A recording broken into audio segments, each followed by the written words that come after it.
आज 120 दिन के ट्रांसफॉर्मेशन का 116वां दिन है। अलार्म बजते ही सुबह आंख खुल गई।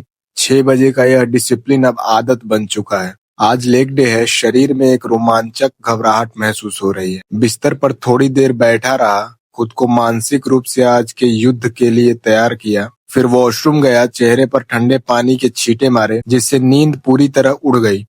अब एनर्जी लेवल ऑन है दिन की। फिर बालकनी में गया, ताजी हवा में 5 मिनट की हल्की फुल्की वॉक की। पैर अभी फ्रेश है, लेकिन कुछ ही घंटों में ये अपनी लिमिट टेस्ट करने वाले हैं। फिर उसके बाद किचन में गया, प्री वर्कआउट मील तैयार किया। यह मेरी ऊर्जा का स्रोत है। हर एक निवाला आज के हार्ड कोर वर्कआउट के लिए फ्यूल का काम करेगा। खाना खाने से पहले ओरल हाइजीन जरूरी है। आज के दिन के लिए एक फ्रेश स्टार्ट, अंदर और बाहर दोनों तरफ से। फिर ब्रेकफास्ट करने के लिए शांत मन से बैठकर अपना ओट्स, एग्स बनाना खाया। यह सिर्फ खाना नहीं, बल्कि मिशन लेग डे की तैयारी का पहला चरण है। छोटे स्टेप्स, बड़ा इम्पैक्ट।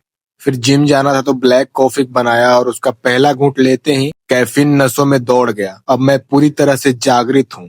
फिर उसके थोड़ी देर बाद मैंने जिम के कपड़े पहन लिए जो मुझे मोटिवेशन देते हैं। हेडफोन लिया और जिम के लिए रवाना हुआ। अब कोई बातचीत नहीं। सबसे पहला एक्सरसाइज बैक स्क्वाट। रैक पर हेवी वेट लोड किया। पहला सेट डीप गया। पैरों में आग लग गई, लेकिन ग्लूट्स और क्वाड्स में पंप साफ दिख रहा था। उसके बाद लगाया लेग प्रेस। स्क्वाट से क्वाड्स पहले ही थक चुके थे। लेग प्रेस ने उन्हें निचोड़ कर रख दिया। हर रैप पर पेन हो रहा था, पर कंप्लीट तो करना ही था।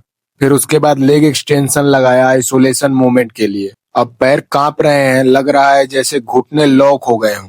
फिर उसके बाद लगाया लेग कर्ल। हैमस्ट्रिंग्स को टारगेट किया। यह मसल बैलेंस के लिए जरूरी है। कर्ल्स के बाद हैमस्ट्रिंग्स इतने टाइट हो गए कि अब चलना भी मुश्किल हो रहा था। फिर उसके बाद लगाया सीटेड काल्फ रेजेस। काल्फ्स को बर्न किया। हर रैप पर मसल्स में स्ट्रेच महसूस किया। जिम से निकलते समय बिल्कुल लंगड़ाता हुआ घर पहुंचा। घर आते ही शेकर में वे प्रोटीन मिक्स किया और पी गया। गोल्डन आवर की रिकवरी शुरू। मसल्स को रिपेयर करना बहुत जरूरी है, वरना अगले दिन फिर वर्कआउट करना मुश्किल हो जाएगा। उसके थोड़ी देर बाद पोस्ट वर्कआउट मील लिया। अब कार्ब्स और प्रोटीन से भरा हुआ मील खाया। यह मील ही मेरी असली ग्रोथ का कारण है। Feeling satisfied. आज का डील डन। फिर कल मिलते हैं नए चैलेंजेस के साथ। तब तक के लिए बाय।